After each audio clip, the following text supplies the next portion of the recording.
এটা মনের দান, অন্তরের দান। এখানে কোনো দল নেই, দল নিয়ে কোনো ব্যাপার না। এখানে সবাই একমত, একটাই দল যে আমরা মেলা চাই। এই জিনিসটাই আমি এখানে ঘুরে ফিরে আমি পেয়েছি, যার জন্য আমি শেষ পর্যন্ত মানে দেখলাম যে না, এটা তো করতেই হবে। আমি আলিফকে বললাম যে আমরা একটা কাজ করি, যখন এই দিকটা হচ্ছে না তা আমরা একটু উপরে কথা বলি, মহাসচিবকে কথা বললাম, তাকেও দিলাম, সেও বললো। এইভাবে বলে এবং গতকালকে জেলায় আইন শৃঙ্খলা কমিটি মিটিং ছিল, সেখানে জেলা প্রশাসনের সাথে আমি 15 মিনিট কথা বলেছি। দেখেন, এই মেলা কিন্তু একটা দীর্ঘদিনের মেলা, রানীশঙ্কর বার্ষিক মেলা।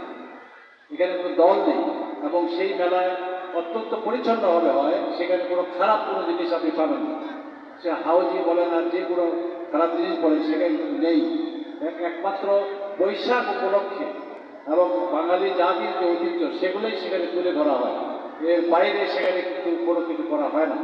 উনি বলল, স্যার ঠিক আছে, কালকে আসতে পারেন, আমি অনুমতি দেব। আমি সেই কথাটাই বলছিলাম যে তোমরা আজকে যাও, ইনশাল্লাহ হয়তো পারমিশনটা দিয়ে দিই। যাক, সেইভাবে আজকে উনি পারমিশন দিয়েছেন। ওনাকে অসংখ্য ধন্যবাদ জানাই যে শেষ মুহূর্তে হলেও উনি উপলব্ধি করেছেন যে না, পারমিশনটা দিতে হবে। প্রথম দিক হয়তো বিভিন্ন অজুহাতে উনি গড়িমসি করছিলেন, কিন্তু শেষের দিকে উনি কিন্তু এটা বুঝতে পেরেছেন যে না, এটা রানীশঙ্কর বাসীর এটা কোনো দল নেই, এটা একটা মনের দাবি। এবং সেখানে খারাপ করে দিতে আমি চ্যালেঞ্জ করেছি ওনাকে যে আপনি খারাপ কিছু যদি পান, আপনি সাথে সাথে আমাদের মেলা বন্ধ করে দেবেন, সেখানে কোনো প্রকার খারাপ জিনিস সংঘটিত হবে না। সম্মানিত রানীশঙ্কর বাসী, আজকে এই মেলার মাধ্যমে পয়লা বৈশাখ, পয়লা বাঁকাবাকি, তারপরে ওই যে হাড়ির কালি দিয়ে শরীর বাঁকাবাকি, একদম কি আনন্দ ফুর্তি। তারপর দল বেঁধে সবাই পুকুরে যাইতো গোসল করতে, নদীতে গোসল করতে যাইতো এবং নদীতে মাছ ধরতে যাইতো, যে পয়লা বৈশাখে সাহিত্য ই করবে।